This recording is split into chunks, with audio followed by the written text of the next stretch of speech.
na die hoë dae van die vakansie, nuwejaar of oujaarsdiens en kersdiens en al die dinge, is ons vanoggend terug by Genesis. So jy kan blaai na Genesis hoofstuk 11. Ons begin vanoggend met Genesis 11. Ons gaan net die eerste 4 verse lees. Ons praat met u oor die godsdiens van Babel, of Babelse godsdiens is die tema van die boodskap. Genesis hoofstuk 11. Ek lees uit die ou vertaling en dit klink so, Genesis 11 vanaf vers 1.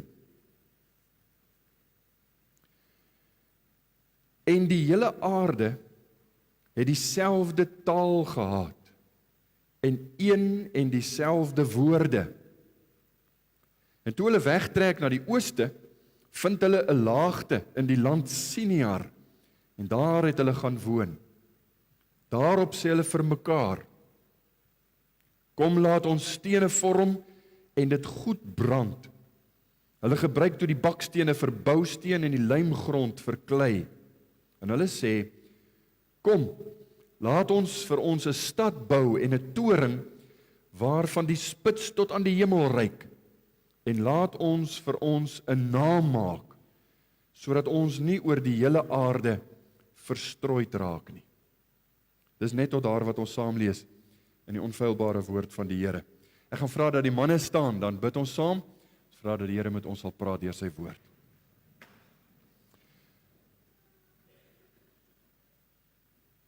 Ons groote Here, U is lofwaardig. U skoonheid is vir ons om te besigtig in die woord. En hoe meer ons van U sien, hoe meer ons van U leer, hoe meer is daar in ons hart 'n oproep, 'n dringendheid om U te aanbid, want U is aanbiddingswaardig. Ons wil saam met Psalm 96 sê, sing tot eer van die Here 'n nuwe lied. Sing voor die Here o ganse aarde, sing tot eer van die Here, loof sy naam, verkondig sy heil van dag tot dag. Elke dag het ons rede om U te loof. Elke dag het ons rede om U naam groot te maak. En hoe heerlik die genade wat ons ontvang, deurdat U naam oor ons uitgeroep is. Dankie vir hierdie geleentheid waar ons vir die eerste keer by 'n erediens kan wees in 2024. Ons skeer die bladsye van die kalender af, maand na maand. Ons het die ou kalender weggegooi, ons is in 'n nuwe jaar. Maar ons kan getuig en ons wil waarlik lof en eer aan U bring, omdat U getrou is, die waaragtige God, wat altyd doen wat U sê. En U het ons gedra tot hier, U sal ons verder dra. Ons buig voor U, met 'n Bybel wat oop is, woorde wat vir ons 'n stuk geskiedenis kan wees, of dit kan woorde wees wat lewend word deur die Gees van God in ons harte. As hierdie dinge ons gedagtes voed, en as dit ons leer en waarsku en bemoedig, troos, wat ook al nodig is, alles soos wat U gemeente bou. Dankie vir gesinne, dankie vir ma's en pa's, oupas en oumas, kinders, wat U dien en volg. Dankie dat ons 'n geloofsgemeenskap kan wees, 'n geestelike huisgesin, en mekaar kan help om volhardend hierdie pad van geloof te loop. Seën ons vanoggend, word verheerlik in ons midde, nie net met dit wat ons gesing het, of dit wat hier gelees word nie, maar ook die manier waarop ons hierdie waarhede gaan uitleef. Maak dit deel van ons lewe, en sal U hierdeur verheerlik word. Amen.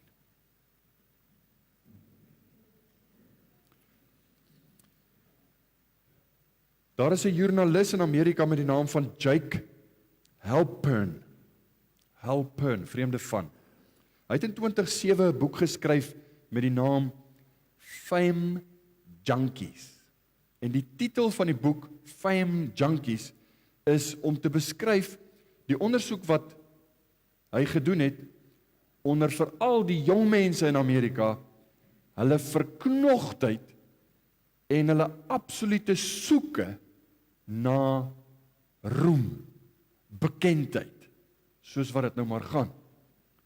In ons dag, dit was in 2007, ek weet nie of die woord toe al bestaan het in Amerika nie, maar die Deesdae is dit influencers. Dis ouens wat bekend word op allerlei platforms in die media, en hy wys jou hoe jy moet lewe. Hy wys jou hoe om jou tande te borstel of jou skoenvete vas te maak, en hy wys vir jou hoe om te lewe, want hy is 'n bekende influencer. En die jong mense het 'n verknogtheid volgens hom aan roem.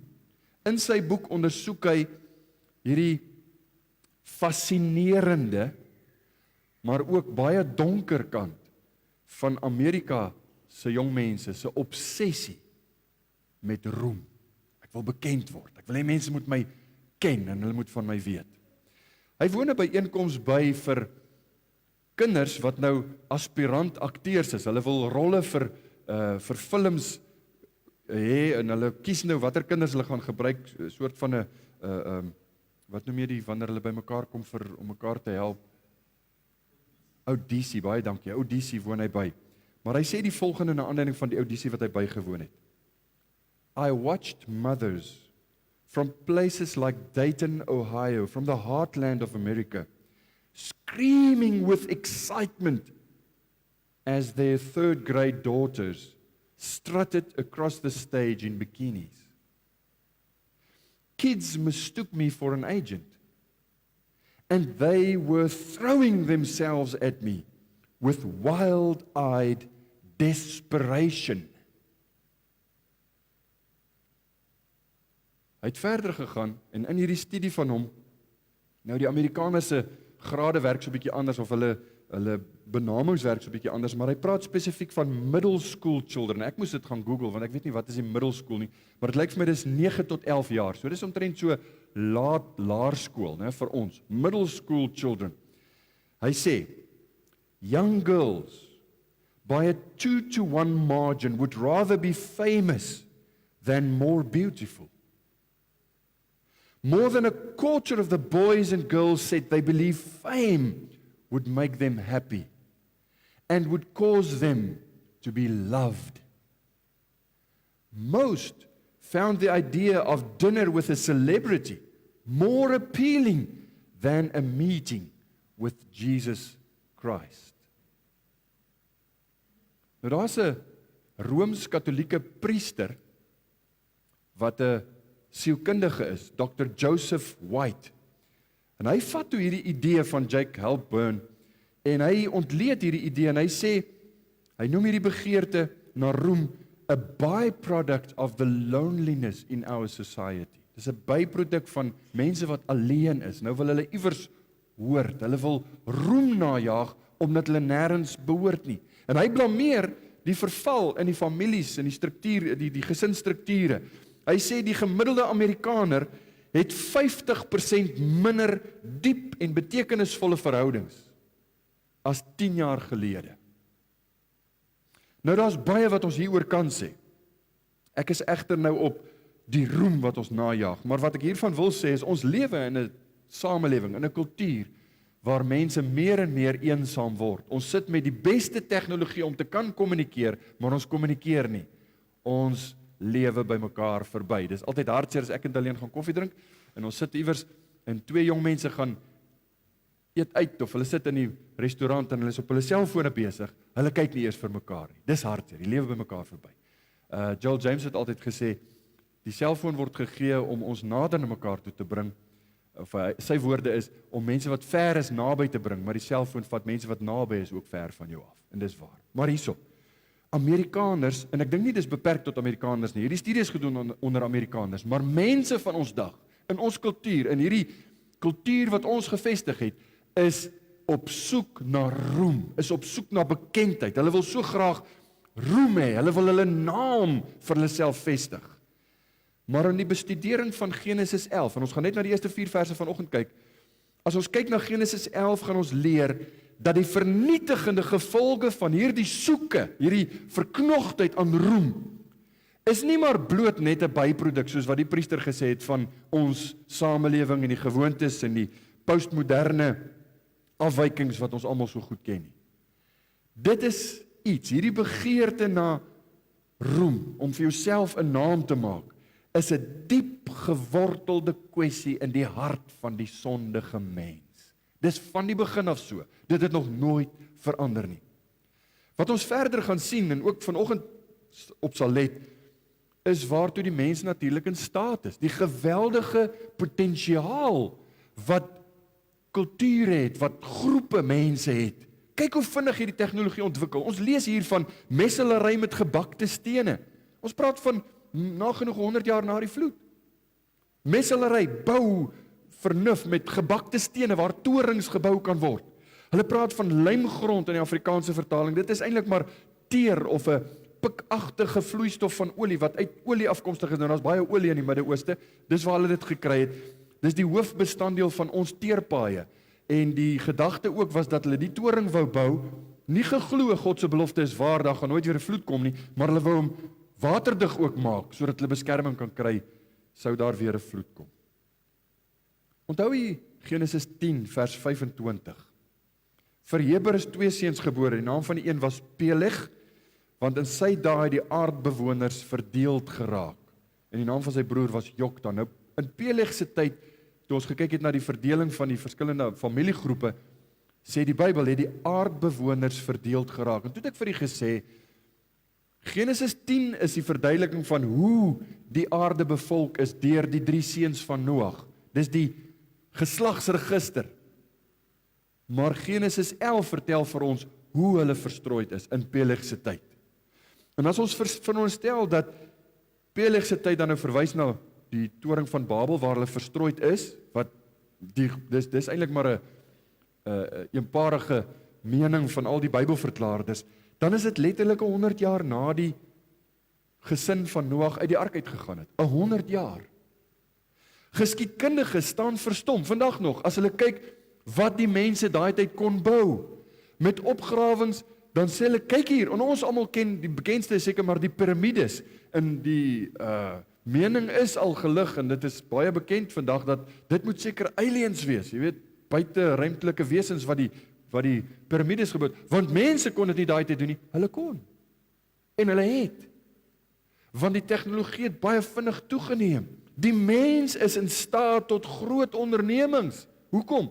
Want ons is die beelddraer van God. Hy is 'n skepende God. Hy maak die mensdom na sy beeld en die mens is skepend, vernuftig. En as hulle saamwerk en saam staan, dan kan hulle baie groot dinge vermag. Inteendeel, ons gaan volgende week daaroor praat. Genesis 11 vers 6 sal ons bykom, waar God self sê, nou sal niks vir hulle meer onmoontlik wees van wat hulle van plan is om te doen. En die gedagte is, die mens is tot baie groot ondernemings in staat, baie groot prestasies.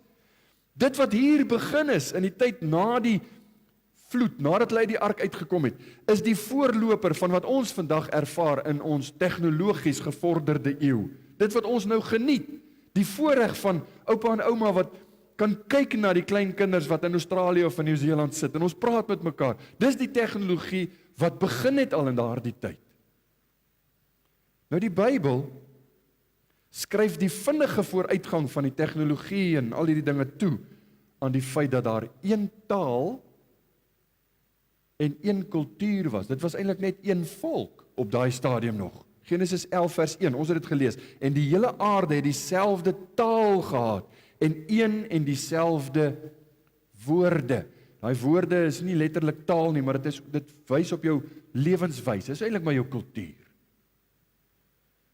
Baie realisties, sê die kommentare, in 100 jaar, as mense saam gestaan het en saam gewerk het, almal dieselfde taal gepraat het, is daar 'n geweldige potensiaal in die mensdom. En ek weet, omdat ons nou met die Christelike bril na hierdie dinge kyk, dis veronderstel om te wees alle eer aan God.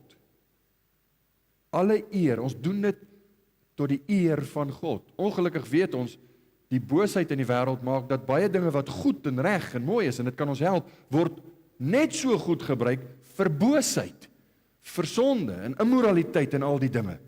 So wat hier gebeur in Genesis 11, is dat die mense wil hulle potensiaal ontgin, hulle wil groot dinge doen, maar hulle doen dit sonder enige gedagte eers aan God se eer. aan God, gehoorsaamheid aan God, is iets wat by hulle nie eens opgekom het nie. Dit is 'n humanistiese onderneming, dis 'n menslike plan teen die wil van God. Daarom, dit gaan nie oor God nie, dit gaan oor die mens. Daar is tekort aan eerbied, vrees as jy wil, vir God.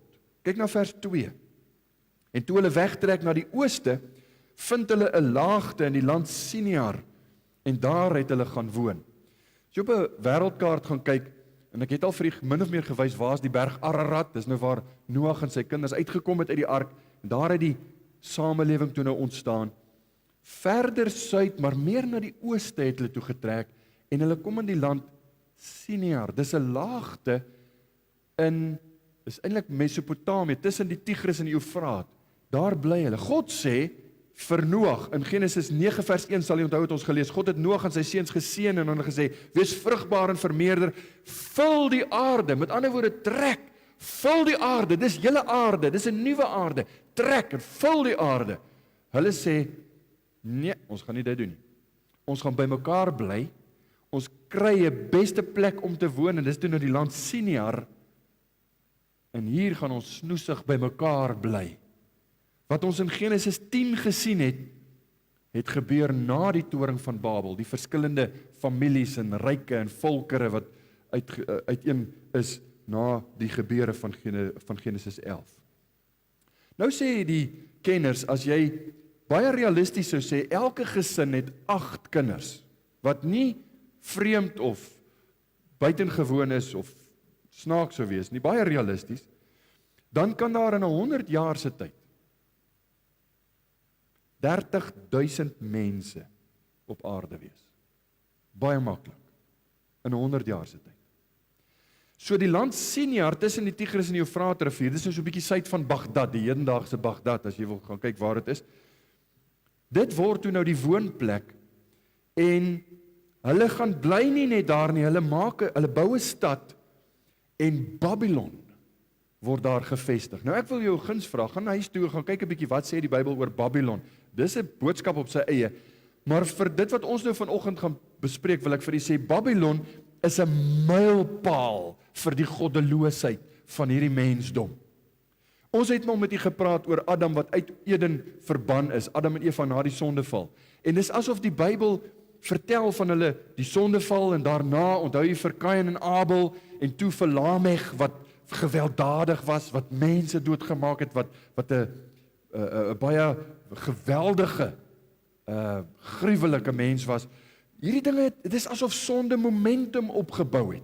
En een van die mylpale is Babylon en hierdie toring van Babel. So, iets wat ons vanoggend moet sien is, die duiwel het 'n plan met die mensdom gehad.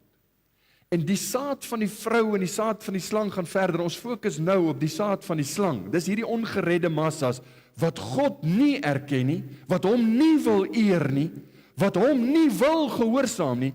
Hulle sê, ons gaan nie trek nie, ons gaan by mekaar bly in Siniar, ons gaan 'n stad, ons gaan vir onsself 'n naam bou. Vers 4, kom, laat ons vir ons 'n stad bou. Nou kan ek net vir u sê, die Hebreëse taal lê baie meer klem op daar's klanke ook wat jou laat besef, hier word iets gesê, die ons, dit gaan oor die naam van die mens. Kom, laat ons vir ons 'n stad bou, en 'n toring waarvan die spits tot aan die hemel reik, en laat ons vir ons 'n naam maak, sodat ons nie oor die hele aarde verstrooi raak nie. Direk teen die opdrag van God. God het gesê versprei, hulle sê nee, ons gaan by mekaar bly. Ons moet by mekaar bly. So die toring van Babel verteenwoordig nie net 'n gebou nie. Moses het nie Genesis 11 geskryf en die Heilige Gees het dit nie geïnspireer om vir ons te vertel hoe die toring gelyk het of die tegnologie van hulle bouvernuf of wat ook al nie. Die toring van Babel verteenwoordig 'n godsdiens. Dis waaroor ons vanoggend praat. Die godsdiens van die saad van die slang, die ongelowige mensdom. James Montgomery Boyce sê in sy kommentaar, the Bible traces all false religions to Babylon. Paul says in Romans that when people reject the knowledge of God, they inevitably turn to false gods. Met ander woorde, Babylon is die beeld, verteenwoordiging van alle valse godsdienste.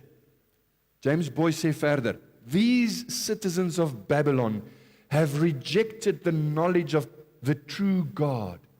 Therefore, we should expect the creation of a false religion as part of their dubious cultural achievements. Dus wat James Boyce eintlik sê is, hulle het hulle rug op God gedraai en gesê, ons wil nie doen wat die Here sê ons moet doen nie. So die uiteindelike plek waar hulle gaan uitkom is 'n valse godsdiens. Jy kan nie anders nie, dit moet so wees. So dit wat ons hier sien is 'n beskrywing, 'n illustrasie van 'n godsdiens wat daar ontstaan het, maar wat vandag nog steeds sigbaar is in ons tyd. En ek gaan vir julle sê wat dit is. Sekulêre humanisme. Die draad, en ek gaan dit nie 'n goue draad noem nie, kom ons noem dit 'n swart draad van sekulêre humanisme, is geweef reg deur die geskiedenis, reg deur al die valse godsdienste, en hy's vandag net so springlewendig as wat hy was net na die sondeval, en in die tyd van Noag, en in die tyd nou van Babylon. Sekulêre humanisme, die godsdiens en die kultuur van ons dag, is 'n megafoon van dit wat die Bybel vir ons hier skilder. Sekulêre humanisme, wat beteken dit? Dis 'n godsdiens weg van God, maar 'n godsdiens waar die mens sentraal is. Die mens is in die middelpunt. Dit gaan oor die mens. Ek wil vanoggend kortliks 3 eienskappe van hierdie godsdiens uitlig. Dis alwaaroor ons gaan praat. Ons praat oor die godsdiens van Babel. En die eerste is, hierdie godsdiens van Babel is gefokus op self, op die mens, eerder as op God. Kyk na vers 3.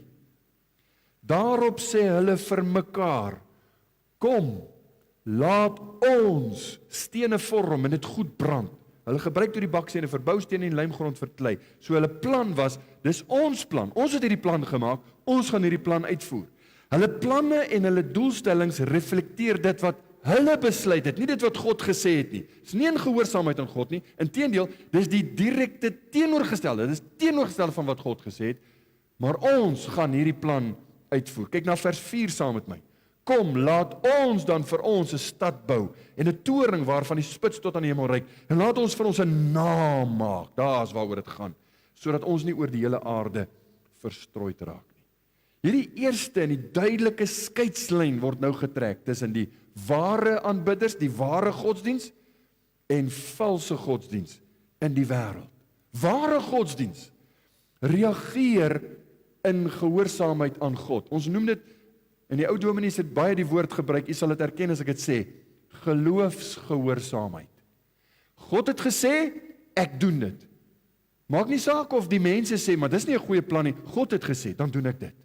Dis geloofsgehoorsaamheid. 'n Valse godsdiens word gebou op menslike redenasies, menslike menings, menslike opinie. Ons praat van wêreldse wysheid. Nou, dit lyk na die logiese ding om te doen. Maak nie saak wat die Bybel sê nie, hierdie is wat ek gaan doen. Dis wêreldse wysheid, humanistiese denke. Dit is sekulêre humanisme. God se plan, God se geopenbaarde wil, het nie vir hulle saak gemaak nie. Dit het nie vir hulle saak gemaak dat God gesê het, vul die aarde nie. Hulle sê, nee, ons gaan net hier bly. En hulle het konsensus gehad. Hulle het saamgestem. Hulle het konsensus bereik op hierdie idee. Kom ons bou 'n stad, ons bou 'n toring, dis ons naam, ons sal dit doen. En die kontras, wat ek wil hê, vinnig net wil hê, as jy terug staan, kyk na Genesis, die kontras hiervan is, jy kyk na die mense van Sinjar, dit wat gebeur het by Babel, die kontras is Abraham. Abraham vir wie God sê, kom uit jou vaderhuis uit. Gaan na 'n plek toe, wat hy nog nooit gesien het nie. In gehoorsaamheid aan God, trek hy. En hy doen wat God vir hom sê. En dan lees jy in Genesis 15, Abraham het in die Here geglo, en hy het hom dit tot geregtigheid gereken. Dis nie toevalligheid nie, die hele Bybel is daarvan vol. Dit wat ek vanoggend vir u sê, hierdie godsdiens van Babel, hierdie sekulêre humanistiese kwessies wat ons kry, Dis waarteen die kind van God gewaarsku word reg deur die Bybel, want die kontras is net so duidelik soos die kontras tussen die kinders van die lig en die kinders van die duisternis. Jy kom by die gebedsboek van die Israeliete, Psalms, en jy begin sommer by Psalm 1, wat sê hy dadelik daar? Geseënd is die mens, vers 1 en vers 2, welgeluksalig is die man wat nie wandel in die raad van die goddelose nie. Sien nie die kontras? Die raad van die goddelose, maar, vers 2, sy behaag is in die wet van die Here. So, die raad van mense, die raad van God. Watter een gaan jy volg? Daar is die verskillende godsdienste. En dis die verskil wat jy vandag, as jy hierdie kennis het, baie duidelik sien. Selfs, en dit maak my hartseer om dit te sê, maar selfs in sogenaamde Christelike kerke. As die mens sentraal is, en ons terwille van om ander te akkommodeer, terwille van wat ook al, moet ons nou God se woord eenkant toe skuif, dan raak dit 'n valse godsdiens, want dit is mens gesentreerd. Jesaja 66 vers 2, ons het dit so rukkie teruggelees, toe ons klaar gemaak het by die vorige leesprogram. God sê, maar op hierdie een sal ek let, op hom wat arm is en verslaaf van gees, en wat bewe vir my woord. Luister na wat God sê. Luister na die woord, die raad van die Here. Dis wat ons moet volg. Dis die een wat ons moet volg, en moet gehoorsaam. Dit geld natuurlik vir individue, dit geld vir gesinne,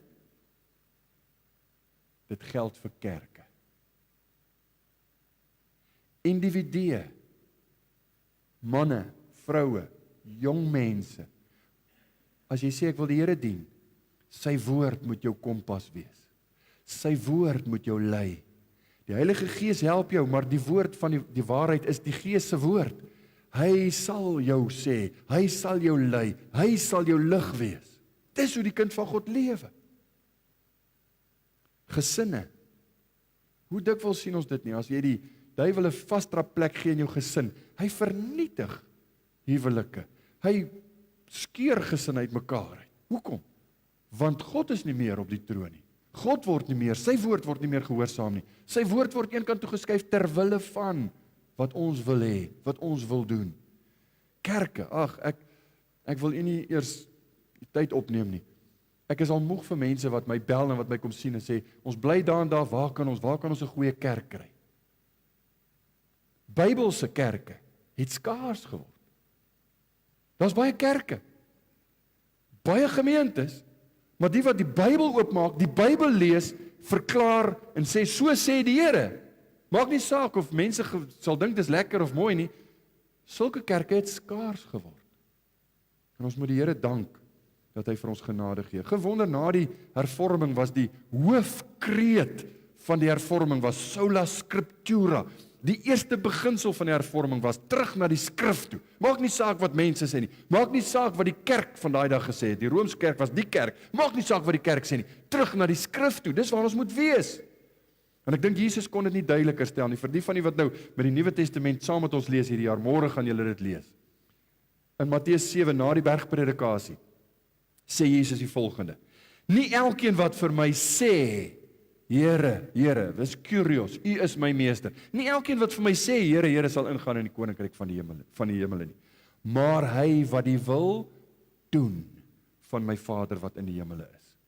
So help nie sê, nee, ek lees my Bybel en ek is lief vir die Here en ek is ook in 'n Christelike kerk. Dit wat jy sê maak nie saak nie. Hoe lyk jou lewe? Wandel jy in geloofsgehoorsaamheid aan God? Mooi uitdrukking, né? Al is dit oud. Kom ons gebruik hom. Geloofsgehoorsaamheid. Ware godsdiens, handel in geloof. En nou net hierna, gaan kyk dit maar as jy nou môre lees deur Matteus 7, want dis die gedeelte wat ons môre gaan lees. Net hierna vertel Jesus die gelykenis van die twee huisbouers. Een het gebou op die sand en die ander een op die rots. Raai wie was wie? Raai wie het geluister na die woord van God? Dis die punt wat hy maak. Ware godsdiens handel in geloof en gehoorsaamheid. Valse godsdiens word gerig volgens menslike opinie. En dit was die godsdiens van Babel. Tweede hoofgedagte, tweede hoofeienskap van die godsdiens van Babylon. Babelse godsdiens wil God onttroon. Jy sien, die hele punt van hulle onderneming was nie net om 'n alternatief daar te stel nie. Nee, jy moet nooit dink as die wêreld sê, dis net 'n alternatiewe leefstyl, of dis net 'n alternatief, dis nooit 'n alternatief nie. Uiteindelik is dit 'n gebalde vuis teen die heerskappy van God. Dis wat dit is, 'n rebellie teen God. Kyk na vers 4, die A-gedeelte. Kom laat ons vir ons 'n stad bou en 'n toring waarvan die spits tot aan die hemel reik. As jy gaan kyk na wat die ouens, die slim mense sê van dit wat hulle opgegrawe het, en vandag nog, jy kan dit gaan Google, gaan vra, waar is die toring van Babel? Die eerste verdieping is vandag nog sigbaar, met Google Earth kan jy dit nog steeds sien. 'n trapvormige struktuur met 'n tempel bo aan. Hulle het nie klippe gehad in daardie streek nie, want daar is nie klippe nie, is net sand. Maar hulle moes stene bak, dit was die vernuftigheid van hierdie tegnologie, om vir die eerste keer stene te kon bak, warm bak, en hulle bou hierdie toring. In die hedendaagse Irak is dit nog steeds sigbaar. Die historikus Herodotus, dit is in die 5de eeu voor Christus, het Herodotus sekere aantekeninge gemaak. En Herodotus het gesê, hy was by geleentheid in Babylon. En hy het die tempel gesien van 'n god genaamd Bel. 'n vierkantige gebou met kleiner trapvormige verdiepings, hy sê 8 stapels hoog. So dis 8 verdiepings, wat vir ons nou nie eintlik indrukwekkend is nie. Maar hy sê bo-aan was 'n blou geverfde tempel vir die god Bel. Jy sien, as ons nou in die Bybel lees en hulle sê kom ons bou 'n tempel wat tot aan die hemel reik, dan dink ons, hulle wou letterlik tot by die sterre gebou het. En dit was nooit hulle onderneming nie, dit was nie die plan nie. Die doel was nie om fisies tot in die hemel te kom nie, maar 'n replika om die ryk van God na te boots, as jy wil. Ons bou hierdie toring. Vir hulle dag was 'n 8 verdieping, en dit was natuurlik nie 8 verdieping soos wat ons dit dalk nou het met 3 meter of ek weet nie 3,5 meter, wat is die hoogte van 'n verdieping nie? Miskien sal Piet my kan sê, hy is mos nou die man wat teken, die boutekenaar. Maar hoe hoog dit ook al was, 8 verdiepings met die tempel bo-aan wat blou is, die lugruim uitgebeeld dat die mens word gekroon as die meester van sy lewe. Dit is ons stad, dit is ons toring, die hemel is ons hemel, ons kan daar troon, God word dan onttroon. Ons luister nie meer na God nie. Ons wil nie doen wat die Here sê ons moet doen nie. Ons is ons eie God. Die Babiloniërs het natuurlik die diereriem ontwikkel. Hierdie verskillende sterretekens waaronder jy gebore word, en dan word jou allerlei nonsens van jou geskryf wat so algemeen is, maar in elk geval. Astrologie, dit was die bakermat van hulle godsdiens. En die priesters van hulle godsdiens wou alles reël en bepaal en uitvind volgens die sterre. En die punt daarvan is, die mens kan sy eie lot bepaal en uitvind wat lê vir jou voor. Dis nog steeds vandag die soeke van die mensdom. Ek wil graag weet, wat gaan met my gebeur? Gaan ek gelukkig wees? Gaan ek ryk word? Met wie gaan ek trou? Al hierdie dinge wil ek uitvind. En jy kan nie. Jy kan dit nie uitvind. God het dit so bepaal. God weet, maar ons weet nie. Hulle priesters wou alles reël en bepaal volgens die sterre, want hulle boodskap was, jy is die stuurman van jou eie lewensbootjie. Jy moet jou eie geluk bepaal, jy moet jou eie kwessies reël, en dis maar die oorsprong van 'n valse godsdiens. Vandag is die meeste mense se God nie meer die diereriem of astrologie of hierdie dinge nie, maar rede en intellek, want ek kan met my kennis kan ek sorg dat ek oud word, en jy weet, daar's party ons wat dink hulle gaan nooit doodgaan nie. Ek ken iemand wat gesê het hy gaan 120 jaar oud word, want hy het sy eie lewe in sy eie hande. Jy self die stuurman van jou eie lewensbestemming. Ek wil vir u verseker, hierdie ouens het nie daar vergader in Babel om te sê, kom ons bou 'n tempel vir God en ons wil God aanbid nie. Nee, hulle wou God ondermyn. Hulle wou vir hulle self 'n God skep. Dis die boodskap, dis die godsdiens van Babel. God word onttroon. En ek gebruik dit as 'n toets, baie keer, van verskillende goed wat mense vir my stuur, of dit nou 'n boodskap is op YouTube, en of dit wat ook al is, as jy daarna luister, en jy klaar gehoor wat die ou sê, staan net terug en sê, wat het dit my geleer van Jesus? Wat het dit my gesê van die evangelie? Het dit my nader aan God gebring? Meer eerbied op die naam van God gebring? Of was dit dalk sensasie? Was dit dalk wat my ore wil hoor? Want ons is almal maar in natuur. Die ou natuur is soos hierdie mense. Ons wil 'n naam hê. Ons wil roem hê. Ons wil ons eie lot bepaal. God sê nee. Maar dit bring my by die derde eienskap van hierdie godsdiens, en dit is, Babelse godsdiens wil dan uiteindelik die mens verhoog as God. Hy wil vir homself 'n God wees. Was dit nie die leuen van die duiwel in die tuin nie? Hy het vir Eva gesê, julle sal soos God word. Babylon se valse godsdiens was mensgesentreerd. Vers 4b, laat ons vir ons 'n naam maak. Dis waaroor dit gaan. Ek wil roem hê. Mense moet weet, as jy daai naam hoor, dis nou iets. Die ou, baie bekende kommentator Albert Barnes, hy skryf en sê, this is the language of pride in man, who wishes to know nothing above himself, and to rise beyond the reach of an overruling providence, hoofletter, providence. So met ander woorde, dis die moeilikste ding vir hierdie tipe mens, om te moet erken, God is soewerein, hy bepaal my lewe. Hy het bepaal in watter huis sal ek gebore word, hy het bepaal waar ek sal groot word, wat 'n laerskool ek gaan wees, wie my wiskundeonderwyser sal wees, hy het al hierdie dinge bepaal, voordat ek nog bestaan het, want hy's God. Maar om dit te moet besef, beteken, dan is ek eintlik niks. Dan is ek niks. Hy moet geëer word. Nebukadneser se woorde beeld dit so mooi uit. Nou Nebukadneser het baie eeue hierna, het hy Babel gaan opbou. Hy het hierdie stad gebou, en hy loop op 'n hoë plek by geleentheid, Daniël 4 vers 30 sê hy, is dit nie die groot Babel wat ek opgebou het tot 'n koninklike verblyf, deur die sterkte van my vermoë en tot verheerliking van my majesteit nie. So sien jy, dis nie net God wat onttroon moet word nie, maar wie is nou God?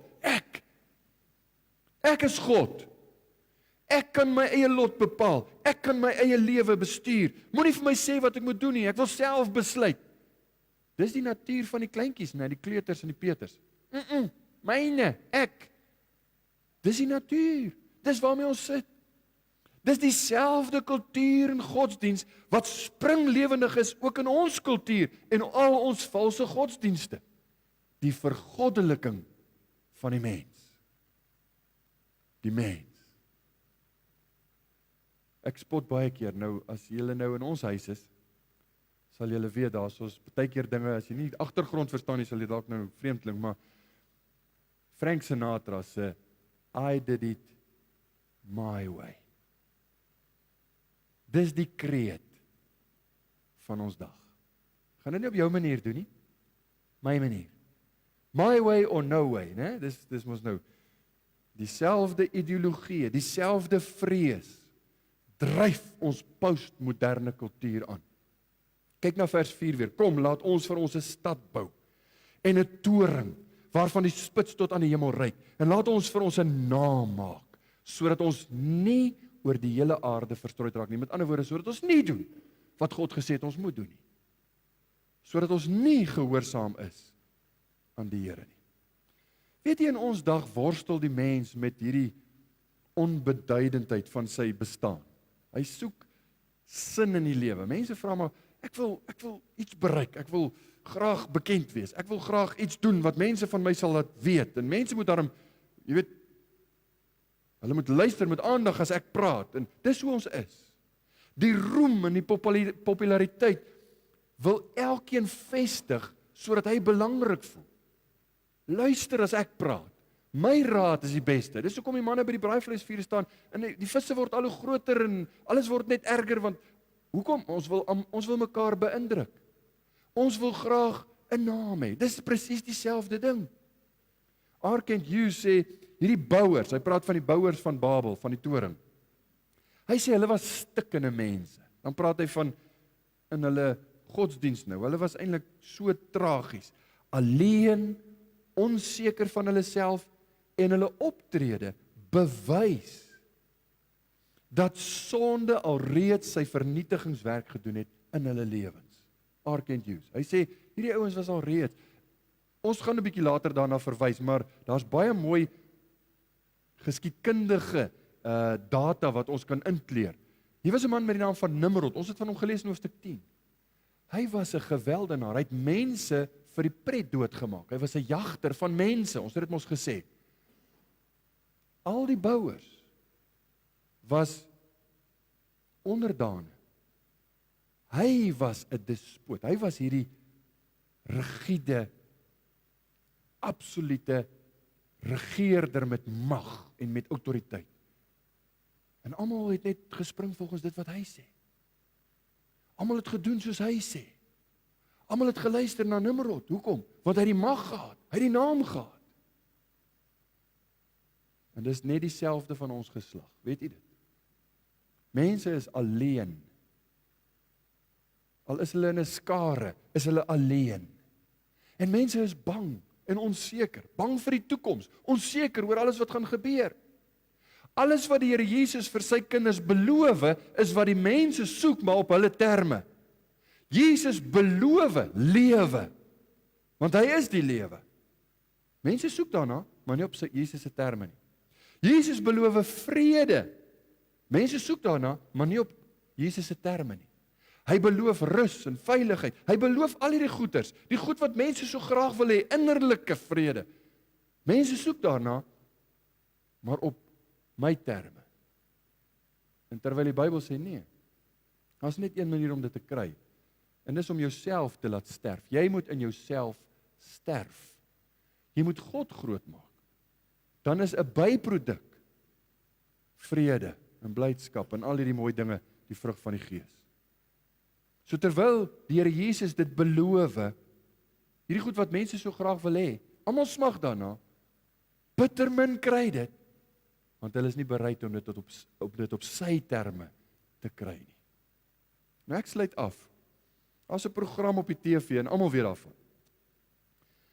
Die program hardloop nou al vir 22 jaar, 22 seisoene lank.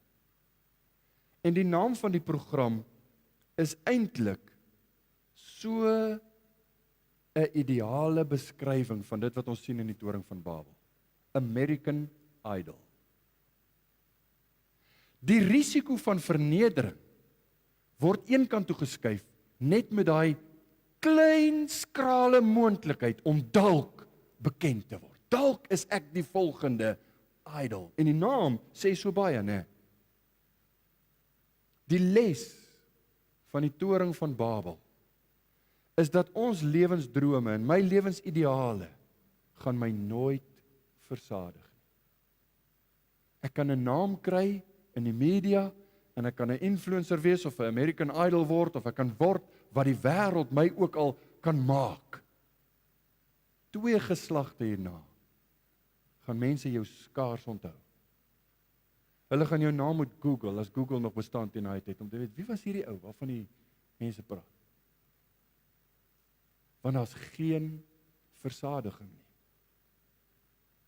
Die versadiging wat die Here egter beloof, is vir diegene wat op hom vertrou, diegene wat in geloof na hom toe kom. Diegene wat sê, dit gaan nie oor my nie. Dit wat ek hier op aarde beleef, is alles net genade. Want ek verdien baie erg. Ek verdien die hel. Ek verdien 'n verdoemenis, want ek het God se wette oor verbreek van kleintyd af. Maar God gee my genade. Daarom is ek tevrede met dit wat ek het. Ek is tevrede met dit wat ek is. Want dit gaan nie oor my nie, dit gaan oor God. Dit gaan oor die Here Jesus. Aan die einde van die Bybel, nou u is nou al nie verbaas as ek elke keer in Genesis spreek en dan gryp ek aan die einde hier na Openbaring toe nie, want daar is, en dis nie toevallig nie, daar is parallelle, baie duidelike parallelle. Aan die einde van die Bybel kom die profeet, verskyn die apostel Johannes, en hy sê, in die hemel, gaan dit so klink, Openbaring 22 vers 4, en hulle, dis nou die kinders van die Here, die wat in die koninkryk van God is, hy trek die gordyn vir ons bietjie weg, hulle sal sy aangesig sien, en sy naam sal op hulle voorhoofde wees. Dit beteken, die kinders van God gaan 'n teken hê, 'n merk as jy wil, van, hier is een van God se kinders. En wat 'n voorreg om deel te wees van hierdie koninkryk. Wat 'n voorreg om te kan sê, ek behoort aan hom. Wie is jy? Ek is saam met hom. Dit gaan nie oor my nie. Dit gaan eintlik altyd oor die Here. En hoe ek my lewe hier op aarde leef, dit wat my drome en ideale hier is, gaan reflekteer van waar my hart is, en ook vir die ewigheid. Ek kan nie sê, ek lewe nou vir die eer van die Here, maar ek lewe net vir my eie drome, en my eie ideale jaag ek na. Ek is besig met Hollywood se teologie. Jy weet, ek jaag my drome, en want dit gaan my gelukkig maak. Jy's besig om wind te probeer bymekaar maak. Jy's besig om dinge te jaag wat jy nooit gaan kry nie. Stel die Here eerste, en daarom wil ek afsluit met 2 vrae. In die eerste plek, dalk is die mense wat nog nie gered is nie, is jy seker, jy's waarlik 'n kind van God? Is jy seker, daar was 'n dag toe jy gesê het, ek draai weg van my ou lewe, ek wil nie meer wees wat ek nou is, hoe ek gebore het, ek wil God dien, ek wil hom verheerlik, alles moet ek aan hom gee, daarom los ek my sonde, ek draai my rug, dis wat bekering is, wegdraai, ek kom na u toe, Here, ek wil u in gehoorsaamheid volg. Was daar al so geleentheid in jou lewe, toe jy gesê het, Here, ek kies u, ek volg u. Tweedens, die tweede vraag, as u dan 'n kind van God is, het hierdie godsdiens van Babel dalk al jou lewe beïnvloed?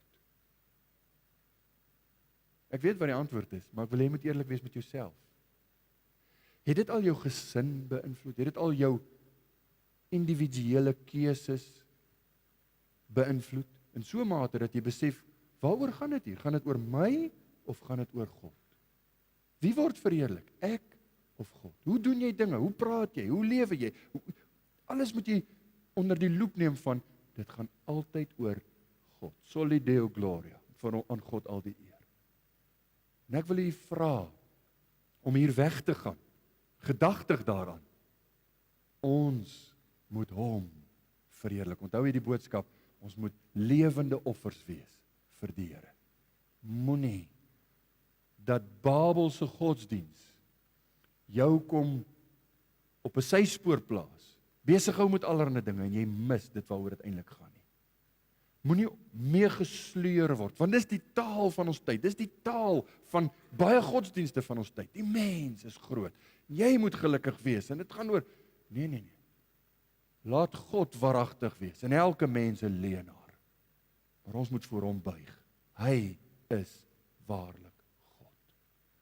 Ken hom, dien hom, volg hom. Amen. Kom ons bid saam.